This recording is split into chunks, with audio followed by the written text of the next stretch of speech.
Olá, sejam bem-vindos ao RegulaCast, o podcast da ABAR, Associação Brasileira de Agências Reguladoras, que neste episódio recebe Ronald Balbi, secretário federal de Controle Interno da Controladoria Geral da União, que numa breve apresentação é graduado em Administração e Economia, mestre em Administração Pública pelo Instituto Universitário de Lisboa, e na administração pública tem larga experiência, é auditor federal de Finanças e Controle desde 1996 e já esteve na própria Secretaria Federal de Controle Interno de 2003 a 2016, retornou agora em 2023, tendo passagens pelo Ministério da Defesa e pela Anvisa.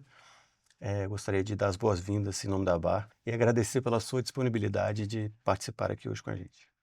Muito obrigado, Manuel. Eu faço uma saudação à ABAR, agradeço o convite. Para nós participar de um podcast como esse é realmente uma oportunidade para falar um pouco sobre o que nós fazemos e o que nós queremos e como queremos colaborar para a melhoria regulatória no Brasil. Excelente. Um dos temas que a gente queria abordar é justamente a atuação da Secretaria eh, em relação às agências reguladoras. Então, assim, o que que tem de específico da atuação da Secretaria Federal de Controle Interno em relação ao trabalho das agências? Legal. Assim, a CGU ou até a Secretaria Federal de Controle Interno, elas existem já há 20 e 30 anos. Então, há uma certa coincidência entre o nascimento da Secretaria Federal com o nascimento também das primeiras agências. As três primeiras agências no Brasil, elas então estão no mesmo período. Lá, inclusive, coincide também com o período em que eu entro no setor público, né? Então, eu comecei a trabalhar em 1996, é exatamente esse período. Óbvio que naquela época eu ainda não tinha essa visão, as agências estavam sendo construídas, mas a gente vem acompanhando esse processo, é natural, as agências são mais outros órgãos, né, como outros órgãos, elas então representam uma parte importante do processo de trabalho.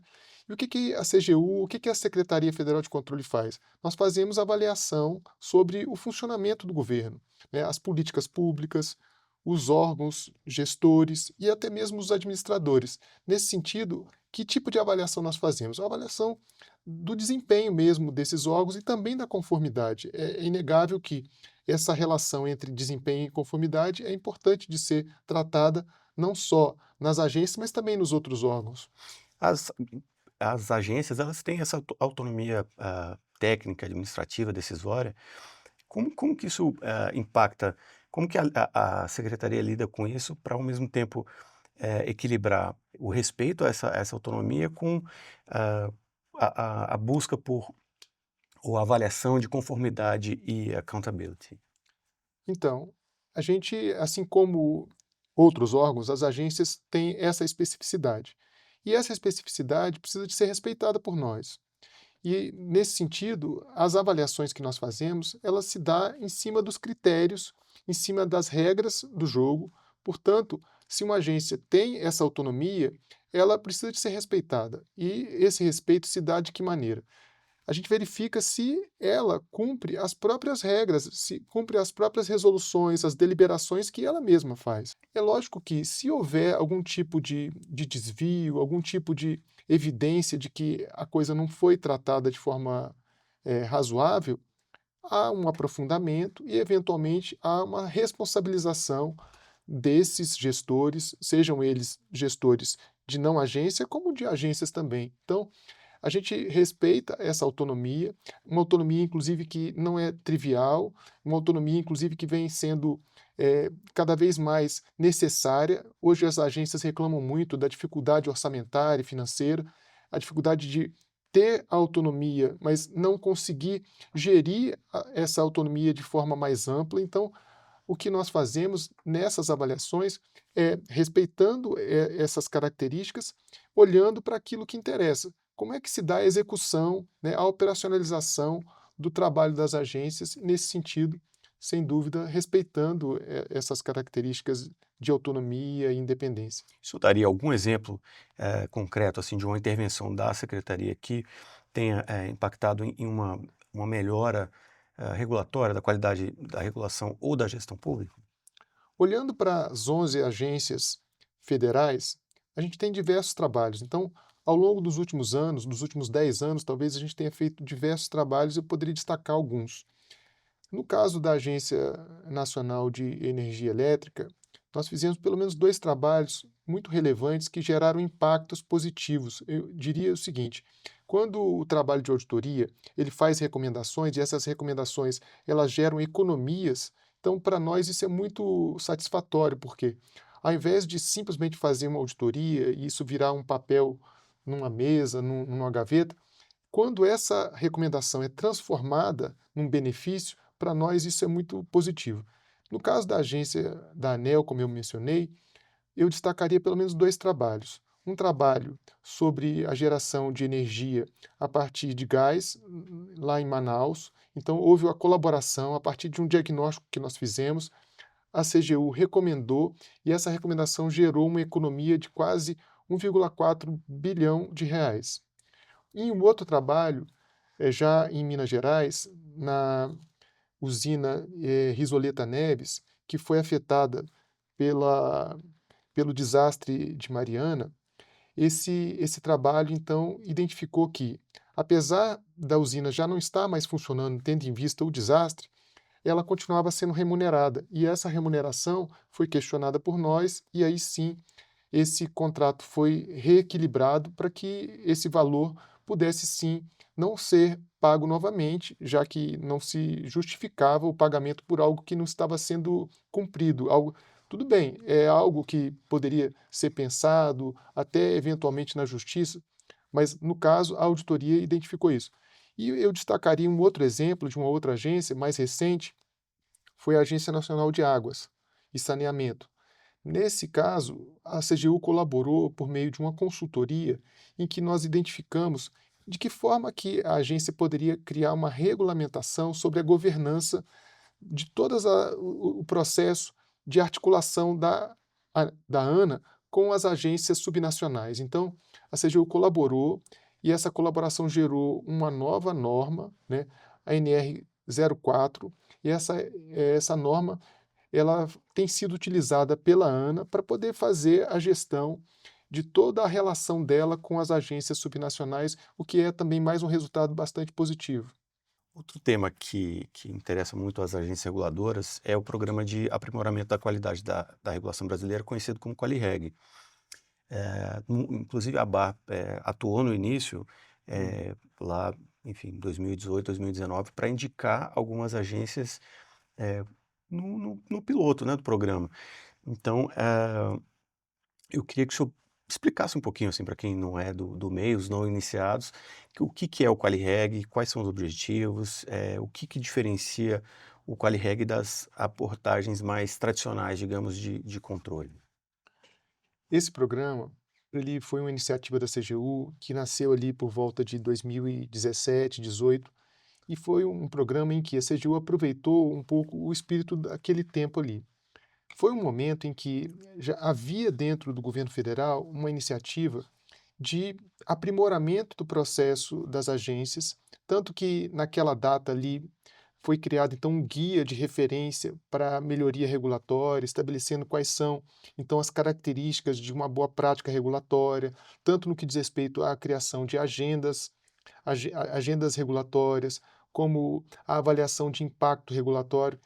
Então, a CGU percebeu que havia uma demanda por construir um ambiente regulatório mais positivo, mais eficiente.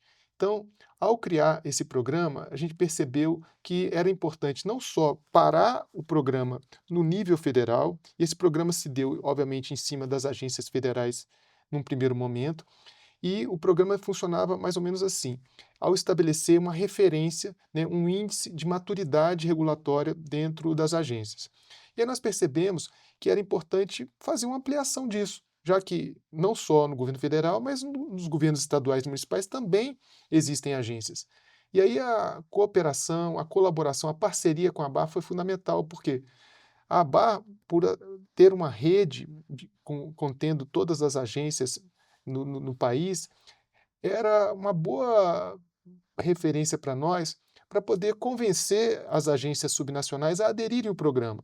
Do contrário, não teria sido possível. Então, Mais uma vez, eu agradeço em nome da equipe da época, essa capacidade que foi desenvolvida, essa parceria que foi desenvolvida com a ABAR, porque do contrário, a gente talvez não tivesse chegado aos resultados que nós chegamos. Que resultados são esses? Olha, o programa ele acabou conseguindo fazer esse tipo de mapeamento, esse tipo de funcionamento das agências em mais de 40 agências e órgãos reguladores. E nesse trabalho nós identificamos como é que está a maturidade regulatória usando diversos instrumentos. O como e quando essas agências usam a agenda regulatória, como e quando usam a avaliação de impacto regulatório, avaliação o resultado regulatório. Então, são esses instrumentos fundamentais que toda agência ou órgão regulador deve ter, que nós fizemos essa medição e o resultado foi muito positivo. Tanto que esse resultado tem gerado efeito sobre outros órgãos que não foram auditados, mas também tem ali, nesse relatório de auditoria, uma referência de como construir uma boa regulação dentro daquele setor regulado. Então, para nós, isso é um resultado fantástico. Do contrário, a gente, olha, vamos olhar só as agências federais, como eu disse, são 11 agências, mas o programa ele foi ampliado de tal maneira, alcançando 24 unidades da federação. Isso é muito positivo, porque a gente conseguiu quase que a totalidade dos estados, seja agência estadual, porque essa configuração depende muito de cada estado. Tem estado que concentra mais uma agência, ela cuida de vários setores, tem agência que é mais específica, que cuida de um setor de transporte ou de gás, enfim, isso varia, e para nós ter essa capacidade foi muito importante. E a partir desse diagnóstico, a CGU passou a oferecer também capacitação, treinamento, de maneira que essas agências pudessem dar um salto de qualidade. E a gente tem alguns exemplos. E assim, um dos exemplos que mais toca o nosso coração é a agência do Mato Grosso, que então eles ficam muito felizes também com essa parceria da CGU, porque a CGU colaborou em grande medida para que esse diagnóstico servisse como uma alavanca de melhoria contínua da agência, e hoje eles têm resultados que são muito positivos se comparados com os resultados de 5 anos atrás, em que eles ainda não tinham essa capacidade, esse diagnóstico, para onde caminhar. Então, esse diagnóstico foi muito útil a eles e a várias outras agências. Então, a gente acredita que o programa tem dado certo e o programa continua. Ele prossegue, inclusive, com a parceria com o PNUD e o NOPS. São dois parceiros nossos que colaboram para a gestão e funcionamento do programa. Perfeito. E tem um programa ainda anterior ao QualiReg, que é o ProReg, o Programa de Fortalecimento da Capacidade Institucional para Gestão e Regulação, que ele foi recentemente retomado pelo governo federal. E a gente queria saber especificamente o que a CGU, como que ela atua dentro do programa? A CGU ela compõe um comitê. Então, o programa ele foi retomado agora em 2023. É um programa que foi fundado há quase 20 anos atrás, em 2007. E é um programa que ele tem esse propósito. Um propósito, obviamente, muito semelhante ao programa que a CGU desenvolveu nos últimos 6, 7 anos. É um programa que visa fomentar a melhoria regulatória, estabelecer diretrizes para que essa regulação no país fomente o desenvolvimento econômico e social, ela dê estabilidade para aquele setor econômico, para que esse setor econômico entenda que vale a pena aquele investimento. Então, esse programa, o ProReg, ele foi desenvolvido, ele conta, no caso, com um financiamento de um banco, né, internacional, para que esse banco, inclusive, dá essa capacidade, essa amplitude que o programa precisa. Então, a CGU ela é um dos componentes desse comitê. Ao lado da CGU, você tem também outros 6 órgãos. O órgão que lidera o programa nesse momento é o Ministério da Indústria e Comércio e Serviços, mas tem também o Ministério da Fazenda, Casa Civil, Ministério da Gestão, Ministério do Planejamento e a AGU. Então, são órgãos que conjuntamente conseguem estabelecer essas diretrizes, tanto que o programa ele vem gerando frutos, vem gerando consequências muito positivas. O programa permitiu que no ano passado o governo lançasse uma outra iniciativa chamada Regula Melhor. Esse ano, eu até estive já também participando ao lado do presidente da ABAR, Vinícius Benevides. Vinícius Benevides, do lançamento do Portal da Regulação. Esse Portal da Regulação também é importante para que não só as agências se identifiquem lá dentro, inclusive, mas o setor regulado também possa ter num portal único, talvez, ou numa base de dados mais concentrada, ter acesso a essas informações mais facilitadas. Então, isso tem sido gerado a partir dessa convergência desses órgãos. São órgãos que a gente chama de órgãos centrais, né, de governo, ou órgãos de centro de governo, e esses órgãos são capazes de forma conjunta, fazer essa articulação. É lógico que as agências têm um papel bem definido. Inclusive, esse portal, ou essa iniciativa, ela hoje ela vai se ampliando. Como eu disse, as 11 agências reguladoras no Brasil, elas não são as únicas que fazem regulação. A gente percebe que esse rol ele pode ser ampliado, tanto que a CGU, ao realizar ano passado, nós realizamos pelo menos 2 trabalhos transversais. Para além desses trabalhos que eu mencionei antes, né, trabalhos específicos sobre a ANEEL, a ANA, a Anvisa e etc., nós realizamos também trabalhos transversais. No ano passado, nós conseguimos realizar um trabalho em que a gente tentou identificar, dentro das agências e também de outros órgãos reguladores, quais são os instrumentos fundamentais para que uma boa regulação aconteça. Você tem que ter uma agenda regulatória, uma avaliação de impacto regulatório, avaliação do resultado regulatório. Então, você realiza ou não realiza as audiências públicas. Então, nós estivemos em quase 20 órgãos fazendo uma verificação de como é que esses órgãos estão funcionando neste momento. Não só as agências, mas também essas outras entidades. Eu dou exemplo, como o caso do IBAMA, o caso do Ministério da Agricultura, que também tem um setor de regulação importante, já que o consumo de produtos agrícolas é algo relevante para o ser humano e precisa de ter essa atenção. Mas eu diria que esse trabalho, inclusive, tem gerado frutos também. Tanto que daqui a alguns dias a gente deve participar de um evento no Instituto Nacional de Propriedade Industrial. Então, o INPI ele tem uma iniciativa muito semelhante às outras agências, mas não é considerado uma agência. Então, a partir de uma interação conosco, eles nos convidaram para participar de um seminário em que a gente vai falar um pouco melhor sobre quais são os grandes parâmetros, as boas práticas regulatórias, e a gente acredita que isso vai ser muito positivo. Excelente. E a gente queria saber como que, efetivamente, usando o QualiReg, que benefícios diretos as agências estão colhendo dessa parceria com a CGU dentro do programa, no âmbito do programa? Então, como eu falei, o QualiReg, o programa desenvolvido pela CGU nos últimos anos, ele tem gerado efeitos muito positivos também. E esses efeitos, eles são o indicador mais importante para o nosso trabalho, seja no âmbito da regulação ou fora da regulação. Então, a gente até tem um indicador muito preciso que a gente denomina de benefício, seja os benefícios financeiros como aqueles qualitativos. Já que nós estamos falando de órgãos federais, a gente consegue capitalizar e dizer, olha, nós conseguimos uma economia a partir dos trabalhos de auditoria. Já no caso do QualiReg, como ele acabou se expandindo para agências subnacionais, a gente não usa a mesma terminologia, mas sem dúvida, num levantamento recente, inclusive já consta do site da CGU, nós verificamos o quê?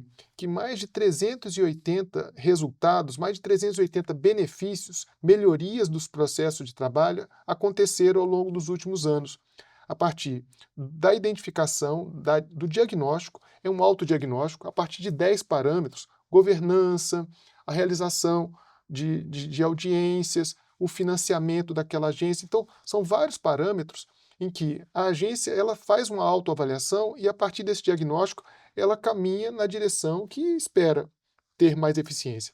Esse processo ele ganhou o nome de ICIR, que é um nome, inclusive, que está sendo utilizado também pelo PROREG. Então, a CGU, com o seu projeto, lá em 2019, 2020, ela construiu um mecanismo chamado de Índice de Avaliação da Maturidade Regulatória. E esse índice ele tem sido usado também como parâmetro, como referência pelo PROREG a partir de agora, para poder fazer essa ampliação. Então, a partir de um diagnóstico, o que a CGU fez? Ela colaborou, inclusive, para várias dessas agências, como eu mencionei, mais de 40 agências, nós conseguimos, inclusive, levar algum tipo de capacitação, algum tipo de orientação, de recomendação, de melhoria dos processos de trabalho. Isso tem sido muito positivo. Então, algo como 380 medidas positivas foram adotadas a partir dessa interação com a CGU. Que as próprias agências identificaram, né? Porque é uma autoavaliação. Perfeito. A partir da autoavaliação e a partir dessa capacitação, a partir dessas adoção dessas providências recomendadas, seja por nós ou percebidas por eles também, essas medidas foram suficientes para hoje serem categorizadas como benefícios, como melhorias do processo de trabalho, gerando efeitos não sobre a agência em si, mas sobre aquele setor regulado. Como eu disse, lá no Mato Grosso, hoje a população do Mato Grosso tem uma regulação melhor de vários setores a partir da interação, a partir da eficiência gerada por essa agência, capaz de entregar melhores serviços, ser capaz de produzir resultados mais positivos para aquele setor regulado, tanto que é um estado que tem um desenvolvimento econômico e social bastante elevado e por isso que a gente fica feliz de ter também, de alguma maneira, colaborado com esse processo. O presidente da AGER, né, da Agência de Mato Grosso, o Dr. Luiz Nespolo, ele veio aqui, inclusive, e ele deu o testemunho dele de como que a participação no Quali-Reg ajudou a aprimorar a governança. Eu acho que ele citou, inclusive, uma norma, a norma que regularia como fazer normas, né? Como que o processo deveria se estruturar com as audiências públicas, com a avaliação de impacto regulatório, enfim, como que a participação da CGU ajudou a estruturar uma agência que ainda não tinha isso. Apesar de estar completando agora 25 anos, ainda não tinha esse know-how, digamos, esse modus operandi que a CGU acabou levando para lá, né? Que bom saber. Ele já deu esse feedback para a gente e realmente a gente fica muito feliz de saber que de alguma maneira nós colaboramos para esse processo, mas tem muito mérito também, não só da liderança que ele exerce na agência, mas também toda a equipe, muito engajada em produzir resultados mais positivos. Então a gente fica feliz, mas esse é um dos exemplos. Eu acredito que hoje no site da CGU, cada uma das unidades da federação envolvidas eles podem tentar identificar lá que tipo de melhoria que aquela agência, que aquele serviço regulatório está sendo prestado de forma mais positiva. Então, a gente acredita que é um ambiente regulatório mais eficaz, mais maduro, e é essa maturidade que a gente tenta medir com esse índice. Esse índice mede, em específico, a agência reguladora daquele momento, mas, de uma forma mais geral, a gente observa que há uma melhoria, tanto que, no fundo, ao lado desses instrumentos que eu mencionei, houve também um processo de amadurecimento, de normatização, a lei das agências. Isso vem colaborando para dar um salto de qualidade no processo regulatório dentro do Brasil. E, aproveitando que a gente está falando dessa parceria histórica aí da CGU com as agências, eu queria falar da participação da CGU no Congresso Brasileiro de Regulação, que vai acontecer agora em novembro, no Rio de Janeiro, e que tem como uma das entidades apoiadoras a CGU. Eu queria que o senhor falasse o que dá para antecipar da participação, desde o último congresso em 2023 em São Paulo, teve a participação do ministro Vinícius Carvalho abrindo uma palestra, abrindo o evento. O que a CGU está planejando agora, que isso pode adiantar para a gente? Enfim, eu acabei de adiantar o que a gente pretende colocar de maneira mais categorizada. A gente hoje conseguiu fazer esse levantamento, então, a partir do trabalho junto a 42 agências subnacionais, esses números vão ser apresentados por nós para poder gerar esse efeito multiplicador. A gente acredita muito nisso. E em 2023 nós participamos não só com o ministro Vinícius Marques de Carvalho, Eu também tive a oportunidade de falar um pouco sobre a experiência do QualiReg. Vários outros colegas estiveram junto conosco, apresentando artigos, apresentando também temas para debate. Então, eu fico muito feliz de poder participar novamente, apoiar o evento. Para nós é sempre uma oportunidade de fazer esse contato com o Brasil inteiro, né, todo reunido num momento só, e temas muito instigantes, né. O debate, ele é fundamental. Dialogar, estabelecer conexões, a gente acredita que é realmente o grande diferencial. Do contrário, as pessoas ficam muito em silos, né? Ficam muito isoladas, e a oportunidade que a Bar cria com esse tipo de iniciativa é muito louvável, é muito positiva, e por isso que, mais uma vez, a gente apoia e quer participar, quer colaborar. Excelente. Com isso, nós encerramos aqui essa edição do RegulaCast. Queria agradecer ao Dr. Ronald Balbi pela participação e queria que o senhor encerrasse, enfim, com as suas considerações finais, olhando aqui nessa câmera, por favor. Eu só tenho a agradecer, Manuel. Eu fico muito feliz de poder colaborar, participar não só desse podcast, mas também de colaborar com a BAR, assim como a BAR também colabora e colaborou para o desenvolvimento desse programa que a CGU vem conduzindo desde 2019. Por isso que é um prazer poder estar por aqui e falar um pouco sobre a nossa atividade, que é uma atividade que gera efeitos positivos não só sobre as agências, mas sobre a sociedade brasileira, sobre a gestão pública brasileira, e por isso que é um prazer estar por aqui. Excelente, eu queria agradecer mais uma vez a sua participação e avisar você que está em casa, você que está acompanhando, enfim, em qualquer tela o nosso programa, que o RegulaCast também está disponível no Spotify. Então, por favor, curta, compartilhe, recomende, vai ser muito útil não só para a Bar, enfim, para o programa, mas para a regulação brasileira como um todo. E nos vemos na próxima edição com mais um nome de relevo na regulação nacional. Até lá!